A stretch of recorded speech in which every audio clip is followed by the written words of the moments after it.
having a company called Liberating Images. And basically do workshops and lectures and the like dealing with issues that affect the African American and African community, not only here in America, but throughout the world.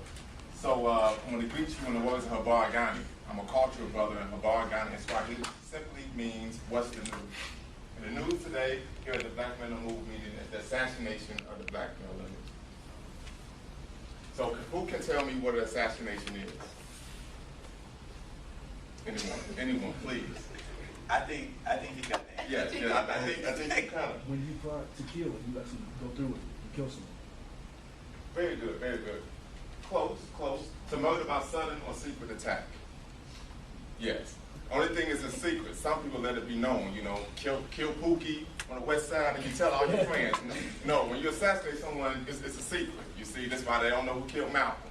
You see, that's just assassination. So first we need to look at who was against African American men. When did the assassination of black male image start? Contrary to popular opinion, it started during the transatlantic slave trade. They pictured us as cannibals, savages, you know, less than human as justification for bringing us over here. We know later on during slavery and after slavery, the justification that we were criminals. Thus there was a need to lynch us, so on and so forth.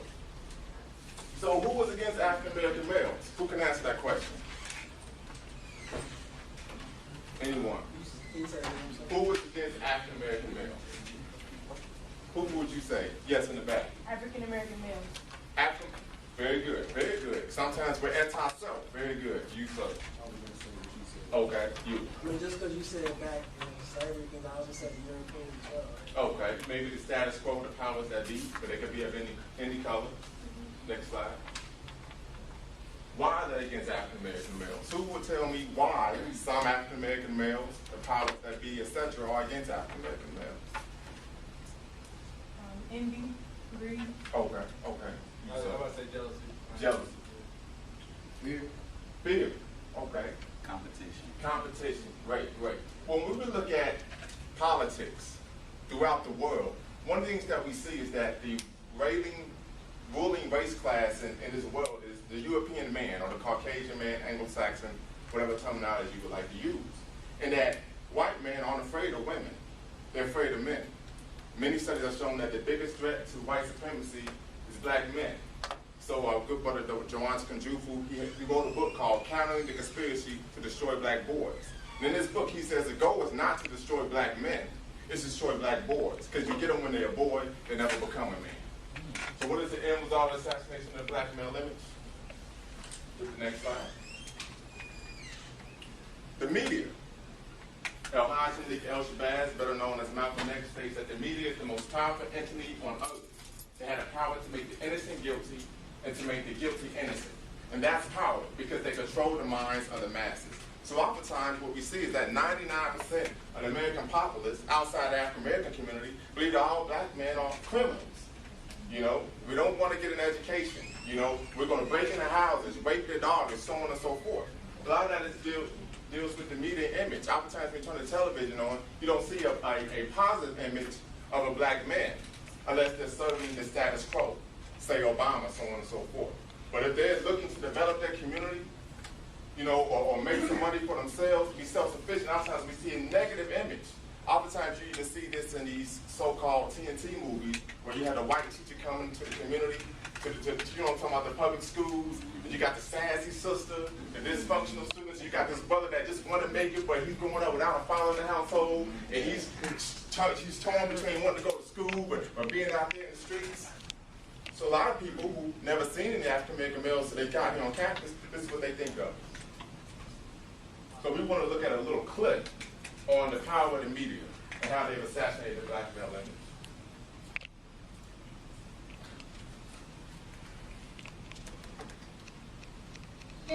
What happened to the black man's image? I just wanted to speak about this.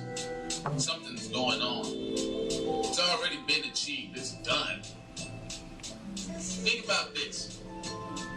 The media and all other forms, outlets of the media put labels on people, put labels on certain races, specific groups. The black man went from Martin Luther King, Malcolm X. They took away those guys are actually doing something. Black Panthers, march, we shall overcome, all that other stuff. Take them away, and then give us, in return, our receipt, Superfly, the Mac, Circa. Those heroes were given to us, archetypes. So we went from, black men trying to emulate Martin Luther King at the time, trying to emulate Malcolm X, trying to set up something like the Panthers. Those guys were done, shot, destroyed. They told politicians that were willing to work with the Panthers that, hey, you guys don't want anything to do with these cats. These guys are drug dealers, pimps, hustlers. They're a gang, organized crime syndicate, disguised as some sort of safety front for the community. So they took those guys away and they gave us this coke-sniffing, perm-wearing cat, Superfly. After Superfly set the benchmark, here comes the Mac. Shaq. It just goes on and on. So when you think about black men in the 70s, you automatically think about the pimping era. NWA. You have to see, NWA, many people really believe that it was a grassroots movement. If you look at NWA, they were actually placed there because they were selected. I mean, there were tons of guys rapping about this and that coming out of California, coming out of Compton, all this other stuff. They were put there specifically because they could serve a purpose. It's like the perfect candidate. So what they were doing was counteracting everything that Public Enemy was doing at the time. Basically. I mean, let's be real about this. Once you get past the Police song, NWA doesn't really have that much of a message there other than don't mess with me, nigga. So it counteracted everything Public Enemy did. Basically anyone. It trumped everything. It changed the mood, the tone of hip-hop. After that, there was nowhere else to go but in that direction. Overshadowed Rakim. Overshadowed KRS-One. It overshadowed all of them cats. So we had to take it to the next level. Give us Snoop Dogg. Give us Drake. Give us Cube. We need to take these images. See, a lot of these guys think they're serving a purpose. And yes, they are. But not their own purpose. Purpose is to keep young black men distracted, chasing their tails. So because throughout history, young black men looked up to these guys. And they still do. Look at all the black men today. Fast forward now, you had Tupac, you had Biggie. People were trying to be like them. Trying to sway side to side, talk like Biggie. Wear bandanas like Pop. Remember at one time when people were little, I know when I was little, all the dudes when I was little, I used to see all the older dudes rocking bandanas, bald heads, trying to get nose rings. They wanted to be like Pop. The system say, yes, nigga, these are your heroes. These are the heroes we give you. I told you, they give you heroes and they take them away. Tupac got out of line, went crazy. Didn't completely serve the system. He may have thought in his heart, yes, I'm really doing something, but in the end, his image and his actions overshadowed his message. Fast forward up until today, you got the emasculization phase, the Tyler Perrys, the Lil Waynes, the suspect phase, the down low phase. White men are bisexual, black men are down low. You see the sinister wordplay right there? Whatever black people do, there's some sort of aura of darkness around it that makes it that much more worse. Bob and Tom get to have fun with each other and go back and eat sandwiches like nothing happened. DeAndre and Twan, it's, ooh, what are you two doing? But it's none of my business. That's not my focus. My concern is the feminization of the black male, especially in hip-hop. You see what happened? Dick slang. That's the new dance. Niggas are dick slang. I couldn't believe it. You guys, you niggas are talented as hell. Let me tell you why. You guys were able to maintain an erection with no woman in sight. And on top of that, around other niggas that were having erections.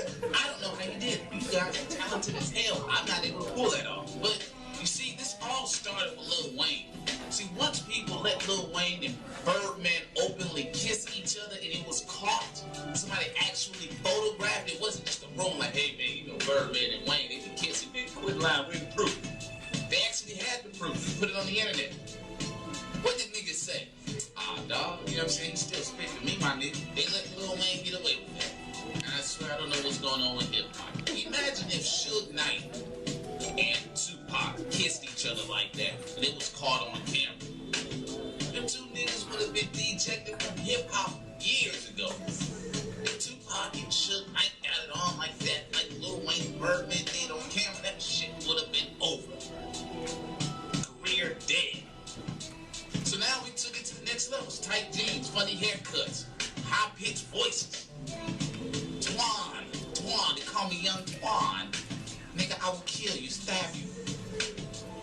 Then on top of that, the HNIC, right now, the head nigga in charge in Hollywood, the biggest boom buster, is Tyler Perry.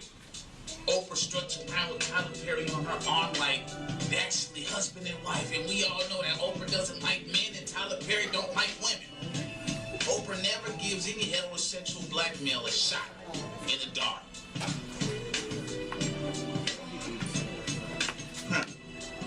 Makes you think for a second. So after all that's done, the image of the black man is destroyed. We went from Martin Luther King to Tyler Perry. And everything messed up in between. Young boys are trying to emulate young black males. Because you know, black males do not have a strong archetype. So after all that's done, all the chopping up of the black man's image just done. You either prisoners, you either drug dealers, hustlers, killers, you got 5 and 6 baby mamas, or you down low. That's the last kick. That's the last one, the kicker.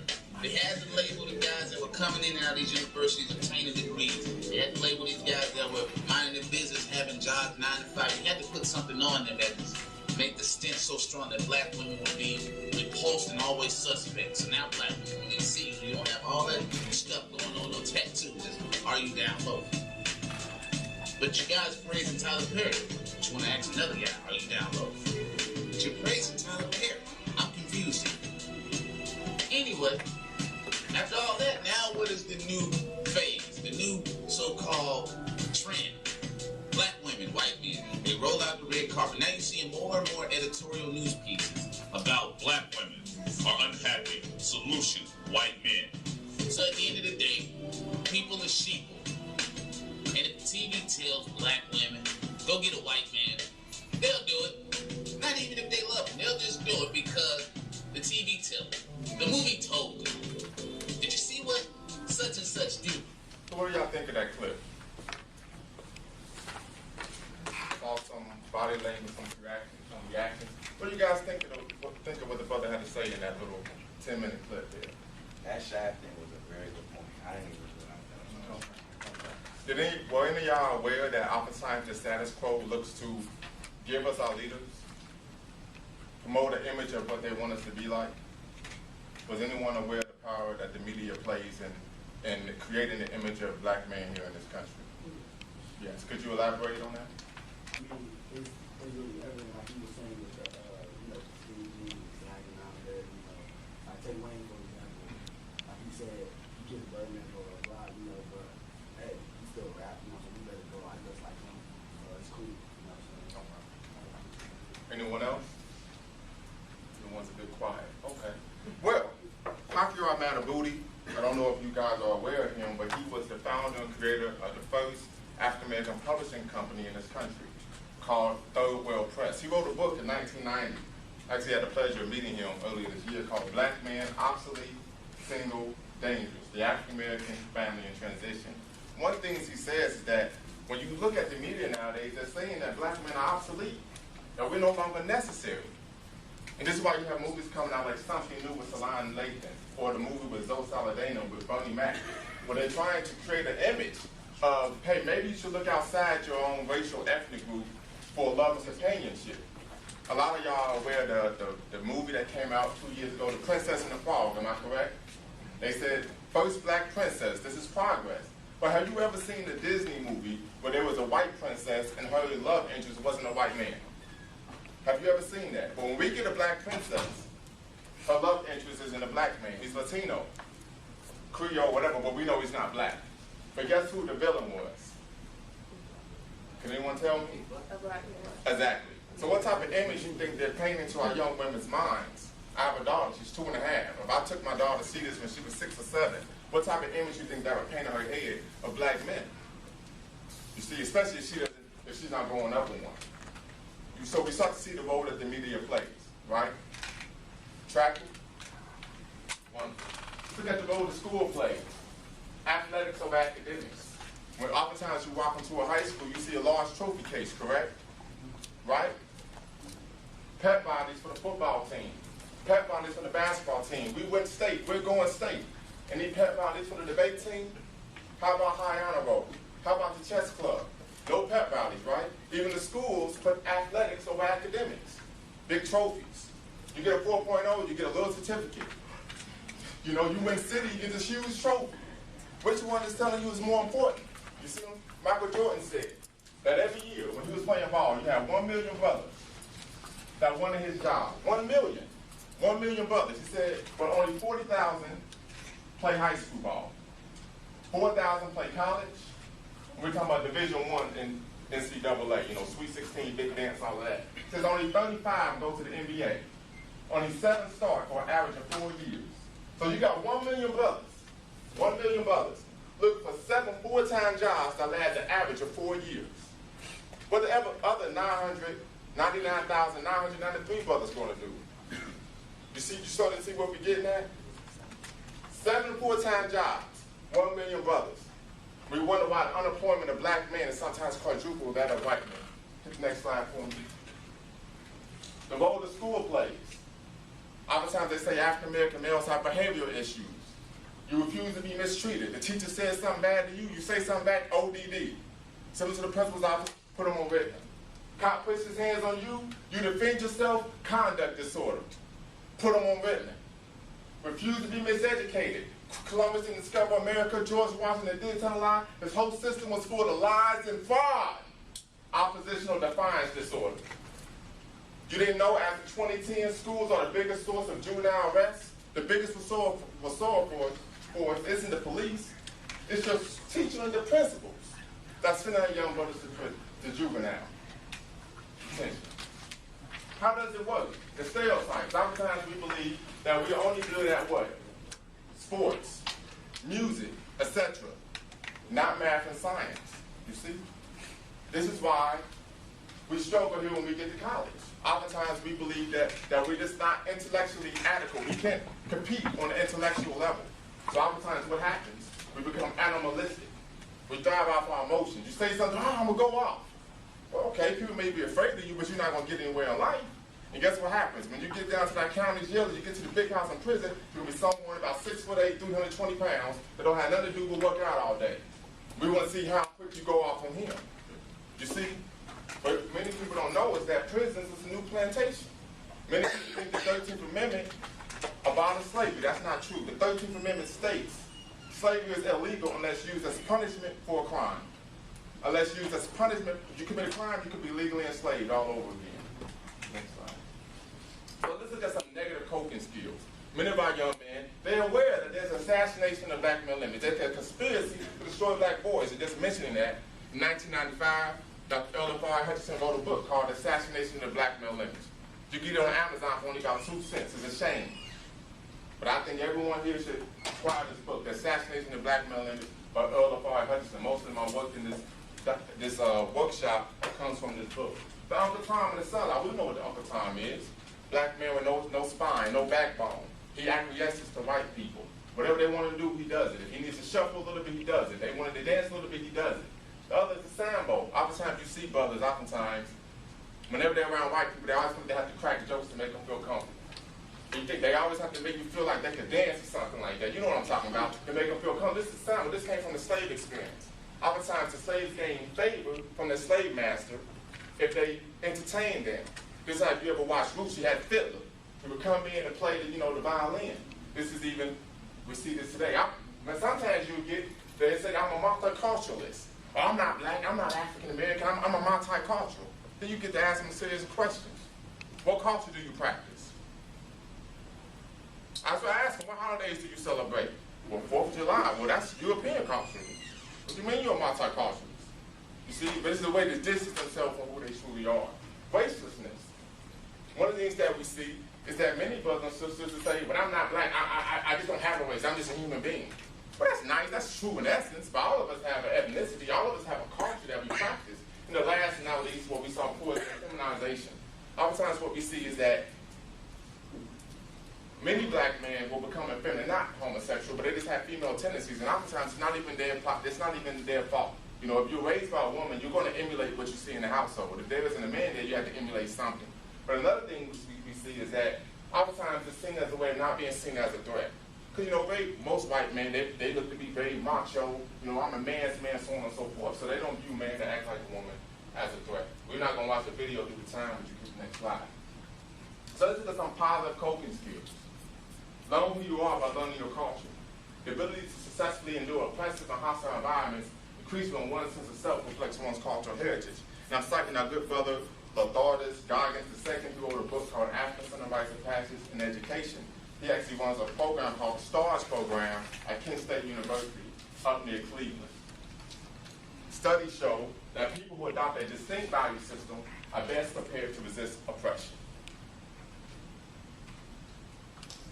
The Roots of Sovereign, 7 Principles of Kwanzaa, Umoja, Kucha, self-determination, collective work and responsibility, cooperative economics, purpose, creativity, and faith. We just believe that these are the minimum set of principles we should live our lives by. Studies have shown that those African Americans or people African descent that have practiced these 7 principles, some of the time have been able to better their lives somewhat here in America. Next slide. First and foremost, don't assassinate your own image. We're very good at that. Sometimes you know when we're coming a block away because you can hear us, you know? Sometimes you know seeing some brothers, you in class, you're taking notes, he walk in, he's late, his pants is down to here, you know, you're like, golly, man, you're making me look bad, brother. Don't assassinate your own image. Then you wonder why the police are picking on you. You know, if you know that they have a stereotype of what a criminal is, don't fit the stereotype. You see? Because if you go in and file a complaint, they're not going to, well, you look like a criminal. What can I do? The lawyer's going to say, what can I do to help you? You look like a criminal. Sometimes I go down to the court, downtown Dayton, and just sit in there and watch the brothers. And they go in there looking like a criminal. I said, you got 12 white people that's supposed to be a jury of your peers. You think they're going to believe you over this police officer? And you coming in here acting like that? Don't assassinate your own image. Second step, become a walking, talking, thinking, and most importantly, acting anti-stereotype. Be a role model. I think that's what they're doing here at Black Men on the Move. Be a role model. Be a walking, talking, anti-stereotype. So that when people, I have people, oh my gosh, I can't believe you speak so well. Well, how am I supposed to talk? You know? You gotta break that mold. Those steps, get involved in your community. Set a positive example of excellence and achievement. We know that unfortunately, 7 out of 10 African American men, or males, or boys, don't have a father in their household. They have the program over at Thurgood, Renaissance Man. I came out of Colonel White. It was called Colonel White then. We didn't have that. And when I graduated from high school, I could barely spell my name. I thought I was a nigger when I graduated from high school. I wanted to be like Fabulous. Fabulous was hot at the time. That's all I did. Matter of fact, I graduated in 2001, 2002, 2003, 2004. I was up here on this campus going through the woods finding women to sleep with. Never thought about enrolling in college. I wasted 6 years of my life out of high school because I wanted to be a nigger. I wanted to be what I saw on television. This is why I need role models in the community, in the households, in the schools. Next slide. Don't assassinate your own image. Everyone loves LeBron. Just won a championship. This movie came out in the early 1900s.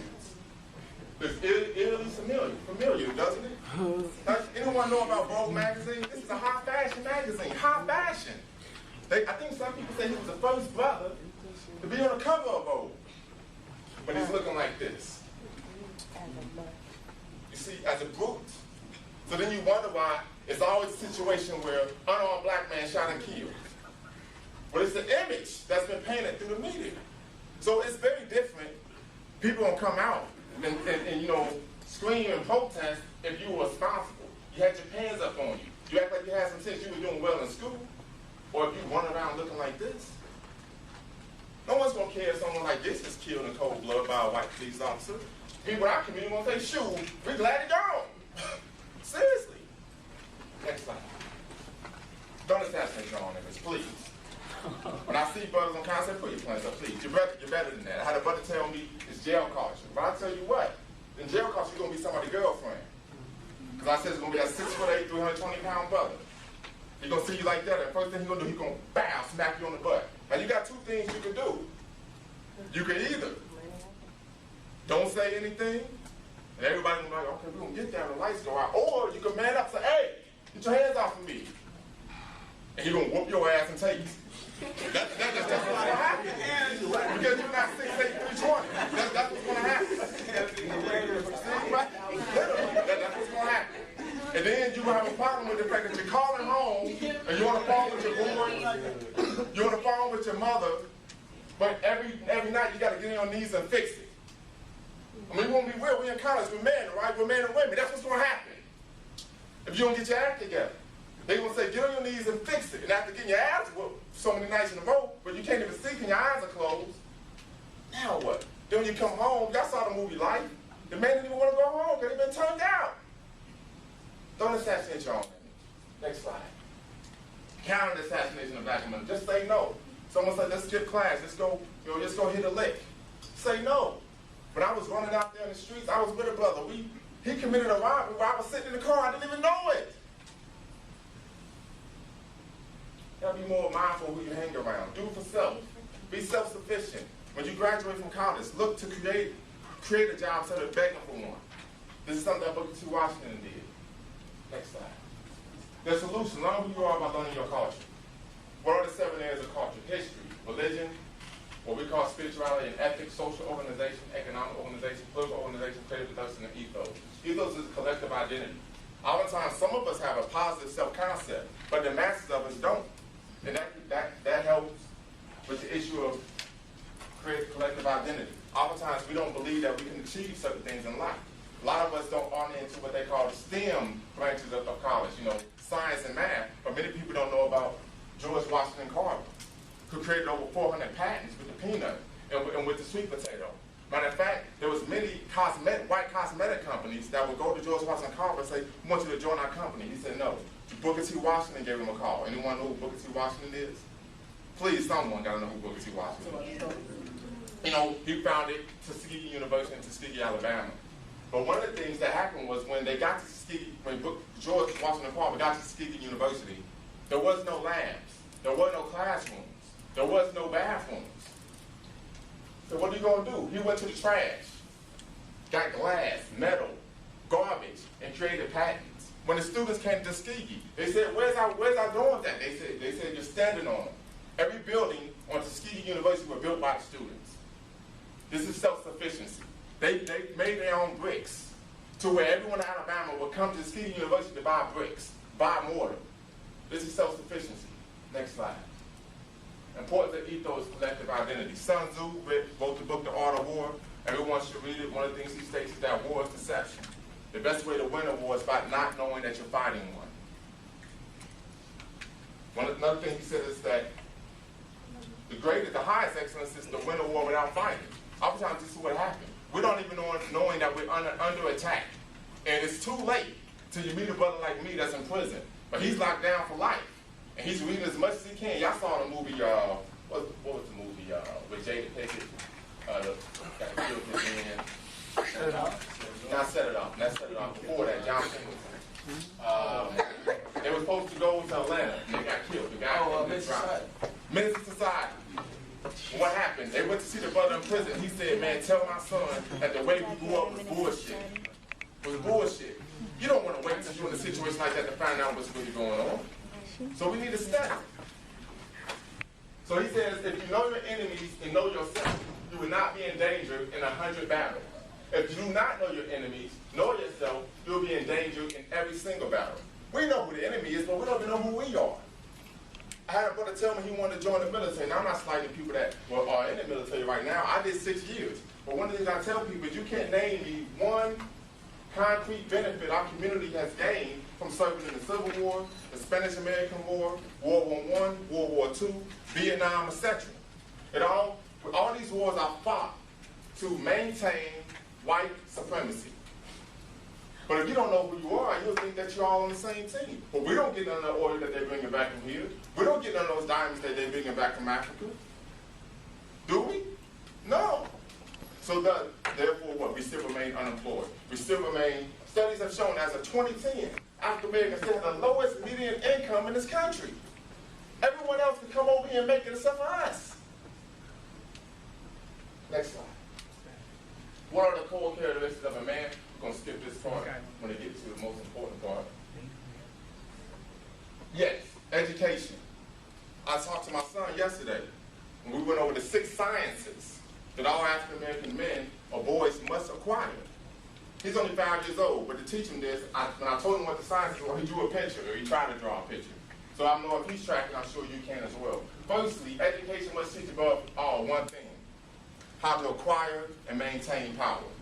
This is a book by Dr. Amos Wilson. He passed away back in 1994, called Blueprint for Black Power, a moral, political, and economic imperative for the 21st century. In this book, he's teaching us how to acquire and maintain political and economic power. One of the things that we saw when we look at the civil rights movement, we had the influx of African-American mayors in the North, so on and so forth, that we gained political power. We gained political power. However, we didn't have economic power. Now all the businesses, institutions that created jobs, they left. You go to Dayton, you see all the factories on third street or what, they're shut down. If you look at the mind about Booker T. Washington, he gained economic power. Let's put an E here. But you can look at Black Wall Street, Tulsa, Oklahoma, 1919. They had economic power. They said there were millionaires in the black community in Tulsa, Oklahoma. However, they didn't have political power. So the whites came in with the police and burnt the place to the ground. So you have to have both political and economic power. This is something that Malcolm X espoused. You have to control the politics and economics of your community. If not, you'll always be in a position of protest, begging and inquiring for someone to do something for you that you should be doing for yourself. The 6 sciences that African American man must be taught. Agricultural science. How to grow your own food. What we must first understand is that there's no culture without agriculture. You know? A lot of people, I'm a cultural brother, but I also have common sense. You can't practice culture, you can't live in culture. You have to live in a house, then practice the culture. Am I tracking? Am I correct? You have to learn agriculture science. Economic and financial science. We have to understand the importance of wealth, ownership, etc. We're good with dollars and cents, but do you know that studies have shown that African Americans have a buying power every year of $1 trillion. $1 trillion. Guess how much of that we retain, that we keep in our community? 100,000. Anyone else want to give a stab? 2 million. $5. That's it. Seriously, We got No. Okay, what is that? It's not African American. That is white. I'm going to show you something. A lot of times we have people say we've made progress. 0. People say all the time, we got Obama, we got Jordan, we got Oprah. Check this out. In 1865, when slavery was abolished, or so-called abolished, and then they had sharecropping and so on and so forth, African Americans own 1/2 of 1% of the wealth in America. 1/2 of 1%. It's 2012, right? October 1st, 2012. Guess how much wealth we own in America in 2012? October 1st, 2012. Can anyone tell me? 3. 1%, 3%? Anyone else? 2? 1/2 of 1%. 1/2 of 1% of the wealth we control. So now you see the importance of learning economic and financial science. This is one of the things Nation of Islam is very good at. I don't agree with everything that they state, but I understand the importance of ownership, owning something, owning land, owning companies, owning institutions. We also have to understand political and military science. We have to understand how the IMF and the World Bank keep Africa poor. We have to understand political science, as our good brother Amos Wilson talks about, the candidate selection process. We have to understand that the Obama administration, and Prentice, I'm not calling you out. You ain't gotta call me out. I'm voting for it, but we have to understand political science. Okay. We have to understand, we have to be politically mature. We have to understand that Goldman Sachs, the only bank that didn't need a bailout back in 2008, 2009, is the biggest campaign contributor of Barack Obama. We have to understand that in 2005, when Hurricane Katrina hit, they sent Bush down to Katrina, down to New Orleans. They sent President Clinton down to New Orleans. Barack Obama and Michelle Obama over in Russia, doing work for the Foreign Relations Committee. If you know anything about the Foreign Relations Committee, the Foreign Relations Committee was created as a way to legitimize the robbing of the resources of Africa. some of the natural resources of Africa. They called him and said, hey, we need you down here. He left Russia, him and Michelle came to New Orleans. Started shaking hands. What does that mean? That means he was selected before we even knew about him. That's why we have to be politically mature. Spiritual science. Most of us, we have problems. We like to self-medicate, drugs and alcohol, so on and so forth. A lot of times we don't feel good about ourselves, so we wear the raunchiest clothes to get attention from the opposite sex and give ourselves out to the highest bidder. There's a difference between religion and spirituality. We need to understand that. Science of diet and nutrition. There's a book out by Layla Africa called Nutricide. It says that the African American people are eating themselves to death. Fast food, pop, you know, so on and so forth. We need to go back to eating healthy.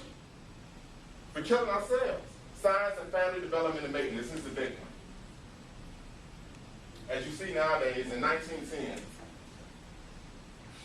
they said 90% of African American households had a man in them. Can anyone tell me what percentage that is today in 2012? Anybody? 25, you? 40? 40? 12. I wish it was 40, right? That'd be better than what it is. You? 8. 8. 22%. 22%. Now it's very hard to develop a community if you don't have strong families. If you don't have whole families, how you have a whole community? Oftentimes there's a reason why you ever hear brothers say, well, I ain't know my dad, so mine ain't gonna know me. Right. Well, it's very hard to do anything you haven't seen it first. When I had my kids, it was natural. Why? Because I woke up every day for 18 years and my daddy did. It wasn't something that was new to me. It wasn't something that was foreign. You can't develop strong communities if you don't have a strong family.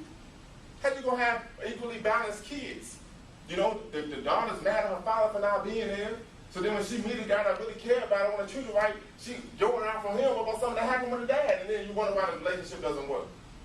Or the brother never had anyone teach him responsibility, you know. So he's in a relationship for 4 years, you know, but then when the baby comes, he's talking about, I don't know, you know, because no one taught him that. This is why it's very important. The science of family development and maintenance. If you go to school, they're not teaching you how to acquire power, politically and economically. They're not teaching you these sciences. They're wasting your time. Wasting your time. So if the schools aren't going to teach you, if the colleges and universities aren't going to teach you, what are you going to have to do? You better get some books and study yourself. Because what did the South Shakur say? Your oppressor is never going to give you the education necessary to overthrow them. Or to put yourself in a position that you're no longer being oppressed. They're not going to do that. They're not going to do that. So we need to be aware of that. Next time. This is what Hakira Matabuti talks about in his book, Black Man, Obsolete, Single, Dangerous. One of the things he talks about, and we almost at the end, is that we must have a revolutionary sense of identity. Now, most people think revolutionary because they hear me talk a lot about white devils and all that. That's just rhetoric. But revolutionary.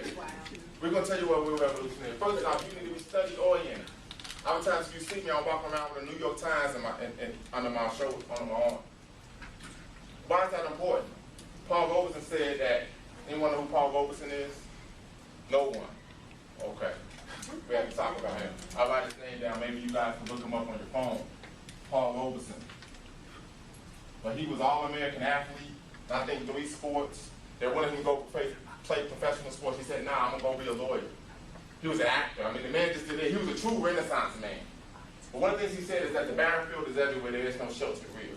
And many of us, we believe in what the news media is telling us, this whole idea of a post-racial society. We want Obama to be re-elected. But in Selma, Alabama, which many people see as one of the holiest, most important sites of the civil rights movement, they're building a statue to the first Grand Master of the Ku Klux Klan. You see? Whenever something happens in the black community, I like to call it the 95-5 rule. You know, anybody watch the Tyler Perry movie, they talk about the 80-20 rule. But I call it the 95-5 rule. The 5%, they're the revolutionaries. They're the ones that are saying, you know what, retirement has happened, we're going to do something about it so it doesn't happen again. You got the 95% that say, hold on a minute, maybe we could talk this out. See where we're getting at. The 5%, they say, listen, we don't believe all white people are racist, but the institutions in America are inherently racist. We're getting into critical race theory. Derek Barrett, Harvard University talks about this. Matter of fact, Obama opened up for him when he was actually there. Critical race theory. Write this down. Critical race theory. This teaches us that it's not white people, not all white people are racist, it's the institutions of America. So common sense would say if the institutions are racist, if the institutions are sexist, if the institutions are the last to hire us and the first to fire us, what do? You build your own institutions. Common sense. This is what the 5% want to do. The 95% say no. We need to talk it out. So they bring these so-called leaders like Sharpton, Jesse Jackson in. And they're deal brokers. What do they really do? They go to the power structure and say, what do we need to, just give them something to get them to shut the hell up and go back home. They don't take the energy that people say, let's go build a school, let's go build some businesses, let's go build a self-sufficient community. No, they take the energy of the people and get them to calm down and go home. Trayvon Martin, everybody was up in arms. They had a Where's the Hoodie rally. Back in I didn't go. I said, for what? You don't hear nothing about Trayvon Martin now, right? Not as much. Now, it's 7 months later. People, I'm going to show you the problem. People, they were so happy when Zimmerman got arrested. 3 days later, he posted bond. Ain't heard nothing. That's not true. You see? This is what happens when you don't put the politics in your community. If that was me that killed somebody, my bond would have been $10 million. They would have made sure I wasn't going to be able to get out of They jail. got money on the website too. I understand that. Yeah. You know? But us, we wouldn't have had that option. You see, what do? He says, okay, they're going to come get me. They say, I killed this young boy. They start raising money. What do? Somebody get killed, what do? We go buy iced tea and Skittles. Make white people richer. So what's the- What type of sense that make? Don't kill him myself. You see what I'm saying? Workers. Look for ways in which the activity work for self. May hold a job outside and it's the same self and family, self-line. Y'all didn't know I'm at work right now. There's a difference between having a career and having a job. A job means you work for someone else. A career is something you love to do so much, you'll do it for free, but since you do it so well, somebody pays you to do it. We need to teach our young brothers and sisters that have a career, not a job. Organized and systematic, efficient and diligent, progressively collective, conscious of others, cooperative, family-oriented, regards a mate as a partner in struggle, loves children. You got some brothers that don't even mention their kids. I got cousins like that. Say, get away from me. You ain't talking about your kids, get away from me, I'll jab you. You know, I used to box. I tell them, I tell them, back up. You know, I don't want to hear that crap. Land conscious, realize that the only thing that nobody is making anymore is land. Unless you go to, Dubai. They're making their own islands. So that ain't happening. Discipline, strong, unyielding, energetic. Seriously practice fair play, order, functionality, honest and dependable, analytical and critical. Frugal, buys mainly on need basis, saves. Many of us, we buy what we want, they marry for what we need. Malcolm X is frugal. This is one of the reasons we remain in the perpetual system of poverty. Lack of wealth, lack of ownership. We buy what we want, bear for what we need. I know brothers who have the newest car on the lot, living in the projects. Did you know once you buy a car, it depreciates in value once you're driving off the lot? Socializes developmental and involves children. Respects elders, loves black art, fights against black on black crime, and understands that the root is white on black crime. We can do a workshop on black crime and the politics of self-annihilation in the service of white supremacy. There's a book by Amos Wilson. Does not use drugs. Committed to black liberation, local, national, international. Rational decisions and actions, rewards, merit, and achievement. Go to the next one. This is what most of our brothers have. It's accommodationist riot mentality. Does not read or study after formal education. Most of us, I try to say, man, why don't you check this book out? Man, I got all these classes I'm taking. This is the problem. We don't study for ourselves. Buy a few books, reads mainly newspapers, sports magazines, popular novels, etc. I have a 250 book library, and it's growing every day. They say the best way to hide something from a nigga is put it in a book. So every day I'm looking for it. You know, I'm going to find out what it is they hide. Works 8 hours a day for someone else. Welfare conscious, get it for nothing attitude. Unsystematic and definitely not organized unless it is for someone else. I was the only time we become organized when we're working a job for someone else. Honorable Minister Louis Farrakhan said we're being trained in the schools in this country, trained in the colleges in this country, be managers for white people's affairs. Not for all, but for them. Backwardly individualistic, ID mind mentality. One thing that our brother Hakiyar Matabuti says in this book is that the Negro We all know what a Negro is, someone who's been engineered to work against their best interests or their people's best interests. Says that the Negro is the most individualistic person in the world and on earth, in a world that's controlled by organized groups of people. You can't get nothing done unless you're an organized group. But we want to be so individualistic. Europeans, they preach individualism. You hear it in the Republican rhetoric. But everything they get done is group-oriented. The criminal justice system, you know, the grand old party, the prisons, everything is systematic. It's linked together. It's organization. We're not land conscious, not family-oriented. Children low on the perspective. They don't value home life. Actually fights discipline. Not serious majority of the time. Not critical or analytical force, not to think for self. Consumer junkie of advertising guided. This is one of the ways you can find out. You can see if a person is living in a dominant culture, not their own culture. Any fad come out, they jump to it. If Lil Wayne started wearing pink hair tomorrow, you'll see 25 brothers on campus tomorrow with pink hair. Seriously. You know, LeBron come out talking about, I'm gonna start wearing, you think I'm kidding? LeBron come out tomorrow talking about, I'm gonna start wearing pink tennis skirts. You'll see 50 brothers talking about, should LeBron do it, it's cool. It's because they have no sense of self. It's all based on what they see on television. They say people watch television now to find out how to dress, what to eat, how to act, everything. But some of my Muslim brothers say come to television. Love social and nightlife. This for the weekend, love sexual conquest. I used to be like this. Couldn't wait for the weekend. Me and my brothers back in about 04, we would place bets. Who would get a girl to come home at night? Matter of fact, we placed a bet. Back in 04, I'm not a father, but I share it with you guys. We placed a bet of who would sleep with the most women in 2 months. I won. Never thought about HIV/AIDS. See how much I didn't value myself? This stuff is real. A defeatist has few goals other than the acquisition of material artifacts. Clothes, jewelry, cars. Puts elders in nursing homes and forgets them. Gravitates toward incompetence and mediocrity. Involved in black on black crime or is apathetic to the issue. Loves any kind of music of the new generation. Doesn't matter if it's degrading you. Doesn't even matter that in the whole song, the brothers talking about selling drugs and killing each other. We'll listen to it. Can give instructions but not follow them. Committed to self-liberation only. Drug dependent, cigarettes, alcohol, etc. Politically inactive. Crisis-oriented. I've helped out with the campaign. We meet a lot of brothers say, I'm not voting. I don't want it, it got nothing to do with me. But then you complain about what's going on. Egotistical, ignorantly arrogant. You know those type of brothers and sisters. They don't know and don't want to know. You know, and proud of it. What's going on? Seriously.